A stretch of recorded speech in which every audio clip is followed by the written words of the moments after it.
graph we will use will always be the same, which will be price here and quantity down here. Price actually is our independent variable, meaning we will start at price and see where quantity falls, which is reversed from the usual math graph. Usually you look down here and then see going up what your number would be. But in econ, it's going to be different. Price will be on this side, and there's kind of weird reasons for it. There's no good reason for it, but just do it like this. So just get in the habit of looking at price first here and see where quantity falls. So on typical demand, when price goes up, quantity falls. So if it's a, say if it's a high price, you know, here, and then I guess if the price decreases, will quantity get larger or smaller? Larger. Right. So that means if the price was down here, went down, the quantity would be increased. So, you know, if we plot all prices and see where consumers' demand falls, we'll see it's like their profile, their characteristic. This is how consumers will behave at every price. It's very simplified. So we'll label this D for demand. And whenever there's a price change, and we'll call this market price also, meaning it's kind of what's out there, what's generally known as price, and which can rise or fall. So we'll just assume whatever price the market price is, well, there will be a certain quantity. Now, if something else changes, any non-market price changes, and it changes demand, we might have a demand shift. The whole line can shift. Like if, we'll talk about, say, avocados that, say, now it's been discovered it's healthy and it makes you live longer. Well, consumers at any price point will want more, and we will have a shift, you know, in demand. And think of an increase as right and decrease as left. Let's not worry about up and down, just left and right. So that's an increase. And you can think of it as, for the same price, you really want more.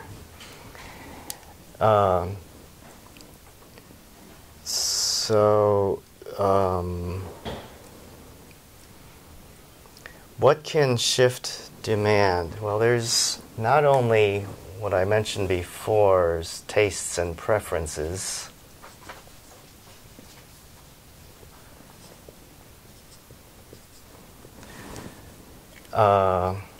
We can think of maybe just more consumers.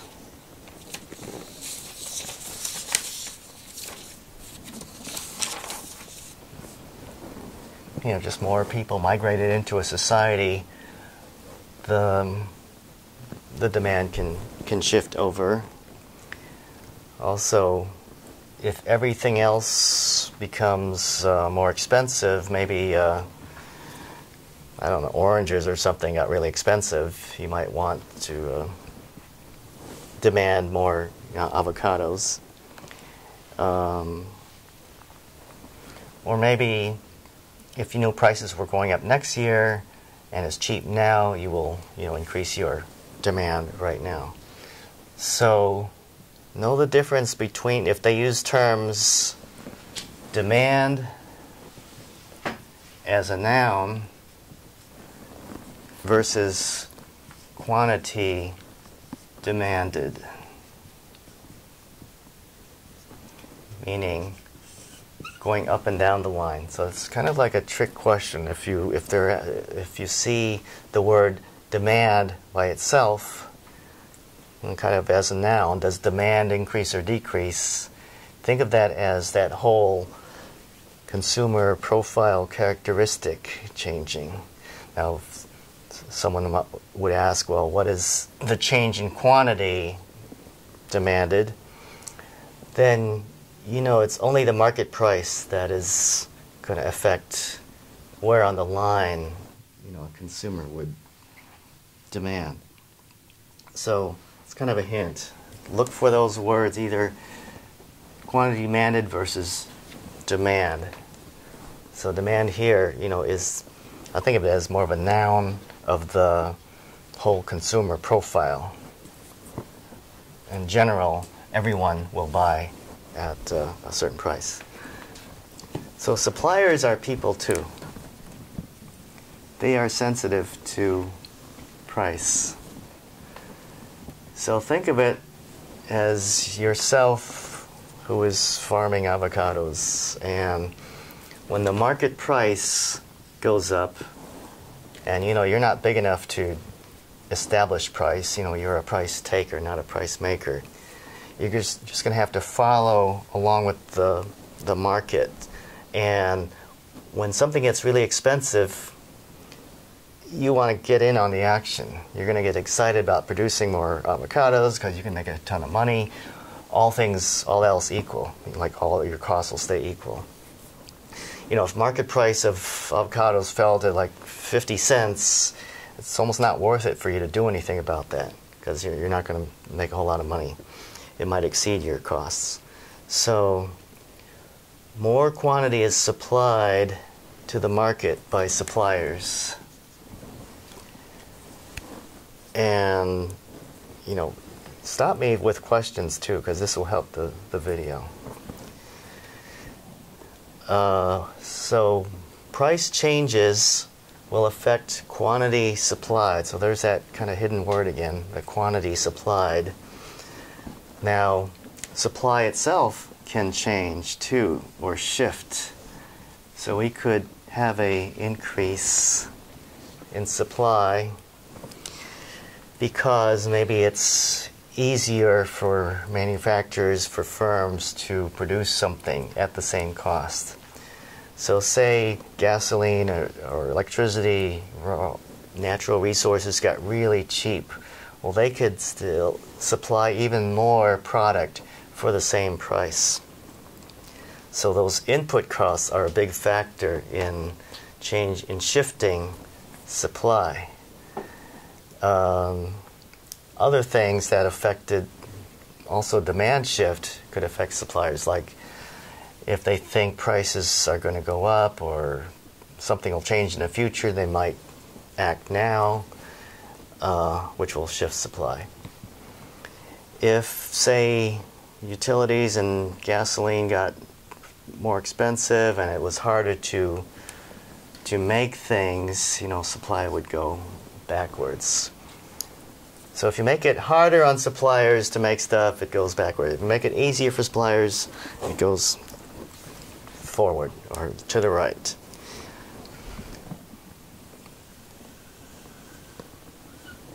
So we have a supply curve, and here's our demand curve. Now, you know, they both had their preferences on how much they would demand or supply at each price, and there's only one point where both of them can meet and say, okay, I happen to want to supply the same quantity as you demand, you know, at the same price. So we find there is at $3, there's 3 quantity, 3 units, and that's both parties' preference. We can find out some more information from this graph, like total revenue. If we sold this much, how much total income do you think we'd have?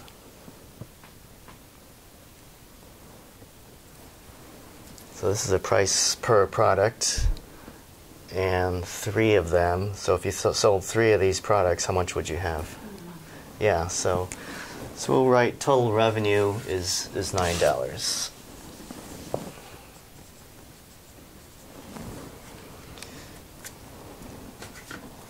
So you can tell that with the graph or without the graph. I mean, just try to double check yourself, you know, if it works. First of all, it should be reasonable in your mind what's going on.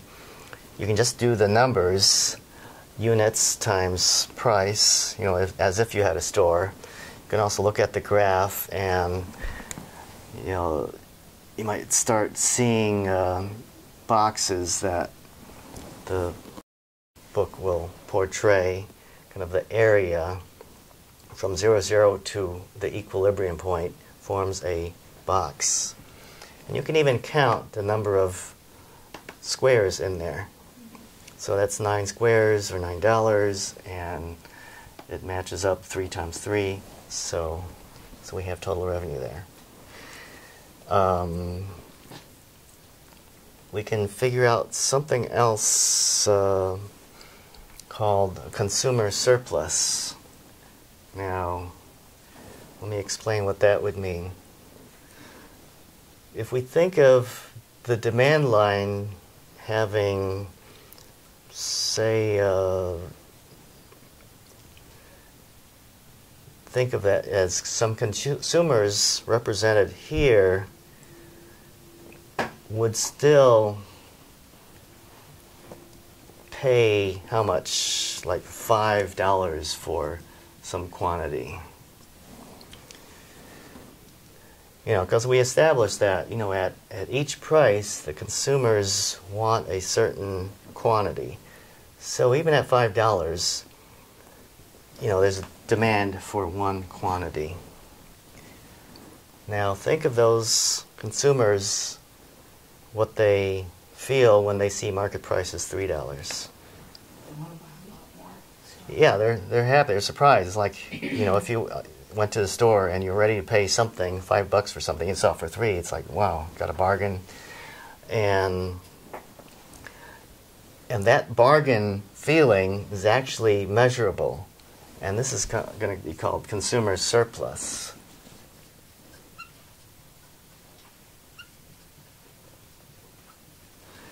So that consumer surplus is this benefit consumers have, that they were ready to pay a certain price, but now market price is below what they expected.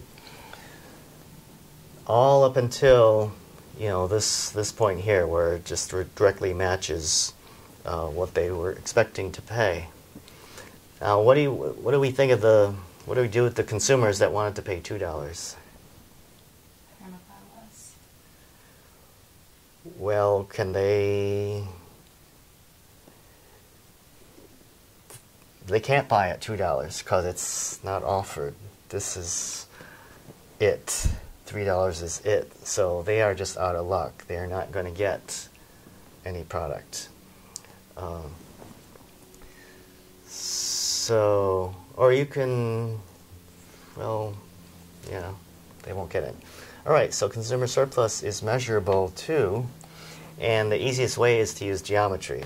So this is going to be the area of the triangle. So that's defined by, you know, if this was E, it's going to be to the left of E, below D, and above the price they pay. So this triangle is the area. So we need to figure that out. How do you figure out the area of a triangle? Yeah. So we go up all the way up to 6. So it's 3 high and 3 across divided by 2. 3 times 3 divided by 2. So $4.50. So you will have problems that will ask for that. What is the consumer surplus? And I gave you a definition, I think, in your handouts, the bottom right. Consumer surplus is bounded by, you know, D and to the left of E and above the price. So if you're trying to find, you know, just go by that to find that area. Okay, so producer surplus is measured similarly But what would that mean to a supplier? We know what it means to a consumer, right? So what does producer surplus mean?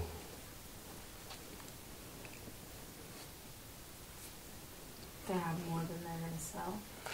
Yeah, they were, say these guys were ready to sell at $1, and now they can sell at $3. So, well, they're happy about that. This area is represented by above S, below their price, and to the left of E. So what's the area of this?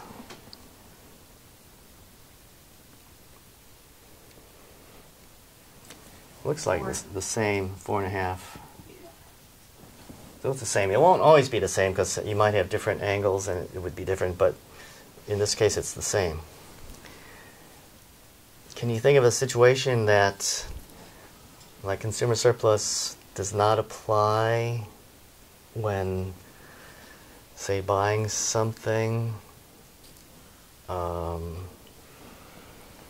like, I don't know, if you go and buy a new car and that salesperson is trying to find out what you're willing to pay, right?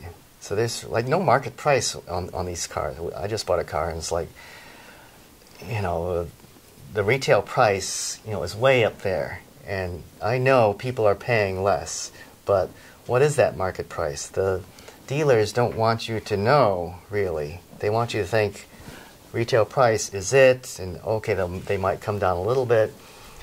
So if that salesperson can find out where you are and then charge you that, you know, and if you're paying that, well, there's no surplus because you're not paying any less than you're expecting, right? So that salesperson is trying to find where your line is, what you're expecting to pay, and not going below that. So that's where a situation where it wouldn't apply. Okay, so a price floor is a price that we can't go under. So the government says, say for avocados, they're trying to protect the farmers, and they do this sometimes. They say, okay, let's force market price to be here. So, you know, up $1. So in your mind, you need to think what each party thinks and does. So for consumers or demanders, by the way, I'm using the terms consumer or demand kind of as the same thing. And suppliers or firms or producers as the same thing. So when the price goes up for avocados to $4, what do consumers think? I used to paying $4. Yeah, or they don't like it. They're going to cut back. So they will only demand, you know, say 2 units. And you can think of this as 2 million, 2 tons, whatever. So just 2. What about suppliers? What do they think when market price goes up? And think of it yourself as the farmer, and you see, wow, avocados are going for $4. We're going to get more money. Yeah, so you're ready to supply more to market. You're going to grow more. You're going to put them on the shelves. You're going to put 4 on the shelf. But what is going to happen now? You're going to have a surplus.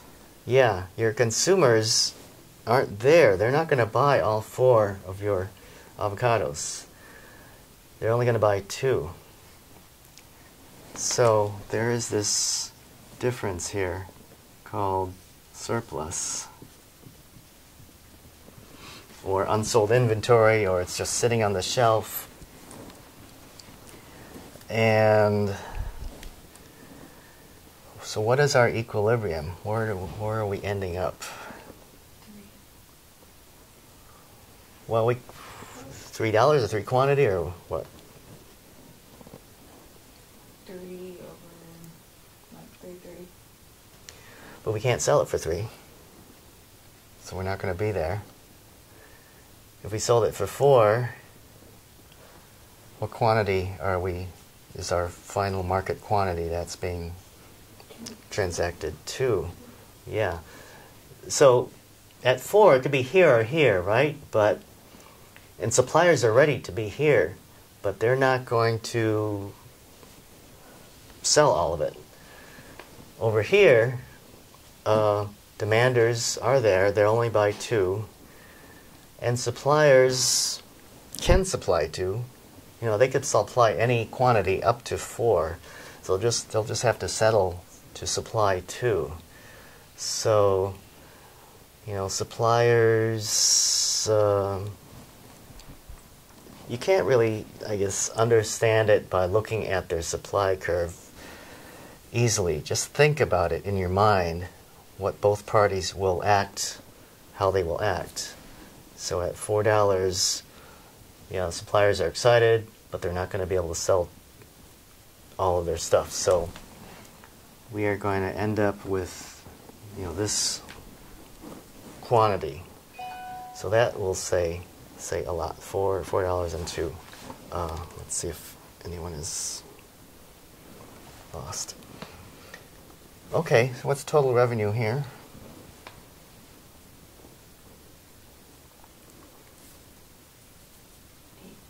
Yeah, 8. Because you know, 2 are being sold at $4. So TR is 8. Consumer surplus is what?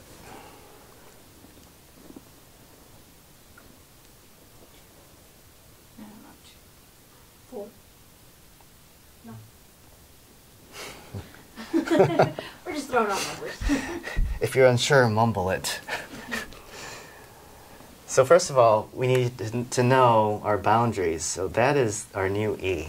You can forget about everything else on that side. Okay. And then, you know, it's below D and above what? Well, this has been established as up the price. It's not technically market price because it was forced, but that's basically what consumers are paying. So CS is what? Is it 2? Yeah, 2. 2 times 2 divided by 2, so $2. What is producer surplus?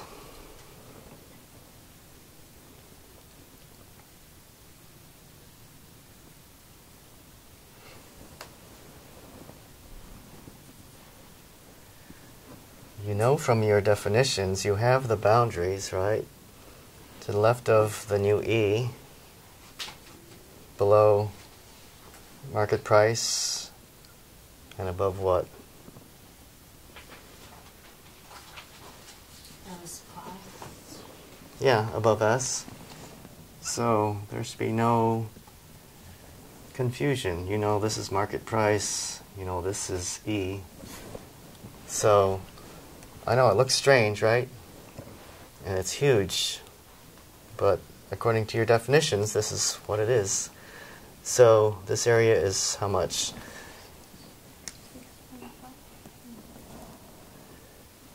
You're going to have to break it up into sections because it's hard to do that. So, and you can just even see the blocks here, right? So 4, 5, and 6. So PS is 6. Or you can do the triangle first. 2 times 2 divided by 2, which is 2. And this is 2 times 2 as a block. So it's 4 plus the 2. So it's 6. PS is 6. So, you know, when you see a new graph, you're going to be confused with all these lines, but if you stick to your definitions, you will know what to do. Okay, what else can we figure out from this? There's a lot of producer surplus because remember what's going on in the minds of the suppliers. They were ready to supply 1 unit for how much?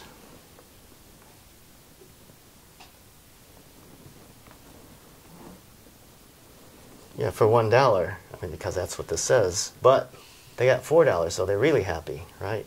Mm-hmm. And the government helped them because they said, you must pay a high price for this. Now, there's also something that you macro fans will have to calculate deadweight loss.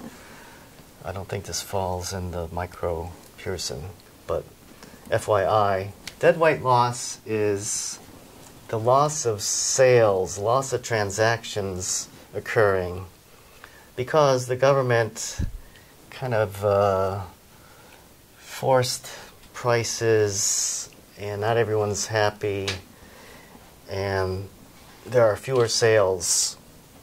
This total surplus has fallen. Because before we had a total surplus of, I think, 9, but now its total surplus is 8.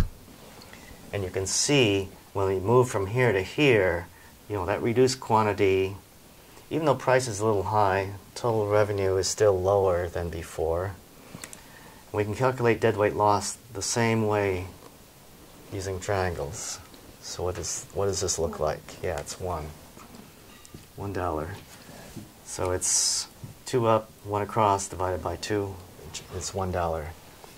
So that's the deadweight loss. And you can define that by between S&D and between the E's. So you need to know it before and after. So the moral of the story here is that when government hinders the free market, not everyone is maximizing, their preferences. So a ceiling, if it were at $2, is going to change your equilibrium. By the way, if the ceiling was at $4, what would happen? You'd have shipped. No. Because the government is saying you cannot sell, if we have a ceiling above $4. What is the original equilibrium market price? 3. Yeah, so it doesn't affect us, right? So if the ceiling was lowered to $2, yeah, it is going below our market price and it's going to affect things. So think of what each party is going to do. The suppliers are not happy. So at $2, it's almost not worth supplying anything. They're just going to supply 2 quantity. And demanders, are they happy or sad? Happy. Yeah, because it's a cheap price, and they want to buy. How much do they want to buy at $2 normally? 2. No, suppliers are going to supply 2. They normally want to buy 4. Yeah, got to look at the demand line and look up the price. These are like lookup lines. So look up at 2. Oh, they demand 4. But the other way. It's close. You're halfway there. So there is a difference here, which is called what? It's a shortage. Yeah, it's a shortage. Because demanders want more, but it's not there. But they will still participate. They'll just have to buy less, demand less. And suppliers are where they want to be at $2. So that establishes the quantity. So we're not going to be here because the suppliers cannot supply this many to the consumers. Okay, so what's our consumer surplus?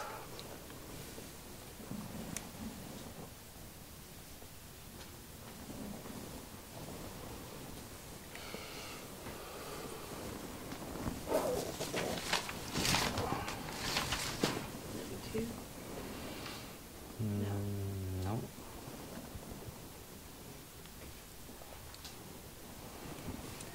Go by your definitions. We have like a 5-minute memory here. 6. Yeah. It's all this up here. So below D, left of E, above price.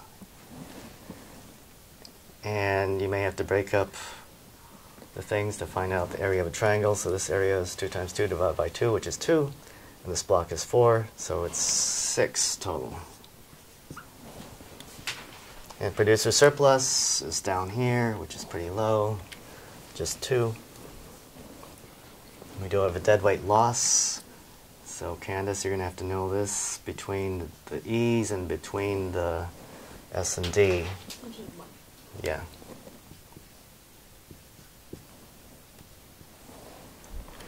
So what's the deadweight mean? That means it's a loss. Loss of market surplus. Loss of sales that we had originally, but now we lost it. Because of the ceiling there before? Yeah. Okay. So when you're forcing certain prices, you're not hitting that sweet spot. So people are going to be left out. Sales are not going to happen. And that's what economists call inefficiency. It's not an efficient market. Not the whole potential sales are not being made. And economists like that. They want to see all people happy and wanting to buy and sell as much as they could. So what an excise tax is a per unit tax of a specific amount, say $2. So it's not a percentage, but it's a fixed amount. So tax of $2. And to begin this, you need to make a second supply line $2 higher.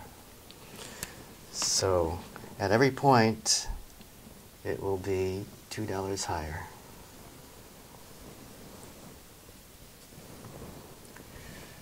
So we need both lines. So the $2 higher line represents a higher price, for the same quantity that consumers see. So when consumers see this higher price that's S2 is making available, they will have to go with that. So we have a new equilibrium of $4 and 2 units. So as far as the consumer is concerned, everything is the same. We have a new consumer surplus, above the price they pay, below D, left of E. 2. Yeah, it's 2. Yeah. So we have established a new quantity, 2. And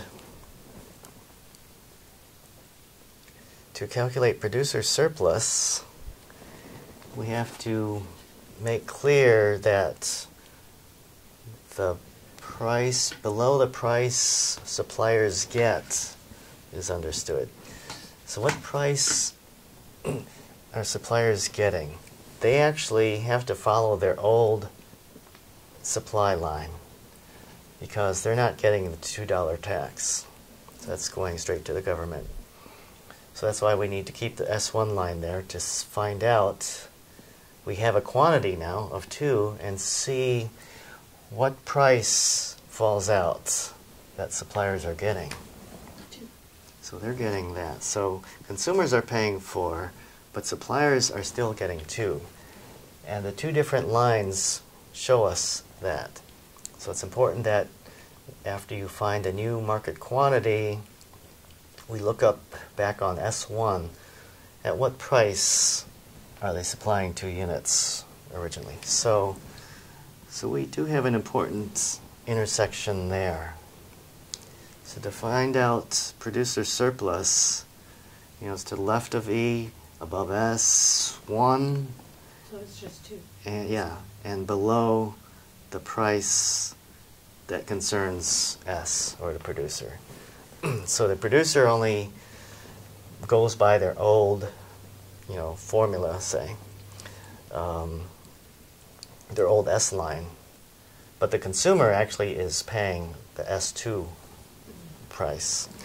So PS here is $2. Now we do have the block between the S. That's part of the whole total surplus. And that will be tax that goes to the government. So tax can be calculated either by looking at that square or just by thinking, well, how many was sold? And we know the tax is $2 per unit. So 2 times 2 is 4. So try to confirm using both ways. And then you can look at the tax block and you see there's 4 blocks there. And there is also a deadweight loss. You know, and it's like another hurt. First it was the tax, and now there's also the loss of sales. And this area of that triangle is $1. So the important thing to remember here is how to work both S lines. Who pays the tax and who pays what portion of the tax? So the easiest way to figure this out is that consumers paid how much originally? What was the market price of this product before? $2. Right. And then after the tax, what are they paying for each product? 4. Right? No. 4. I'm sorry.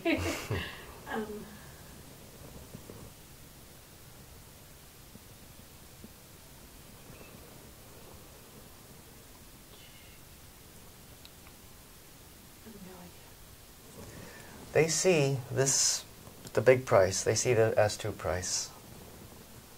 And that's... So $3. Yeah, $3. Okay. Okay. So that means they're penalized $1. So isn't it kind of funny that we added a $2 tax, but their price only goes up $1? But that's because the equilibrium's changed. The lines have changed. Now the suppliers, the producers, got how much originally for their product?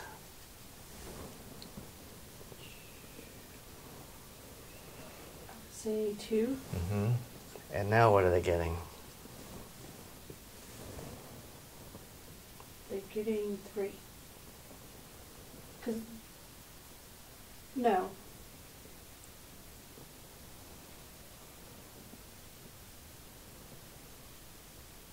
$1. Right. So they're being penalized $1. So they're splitting the tax. Okay.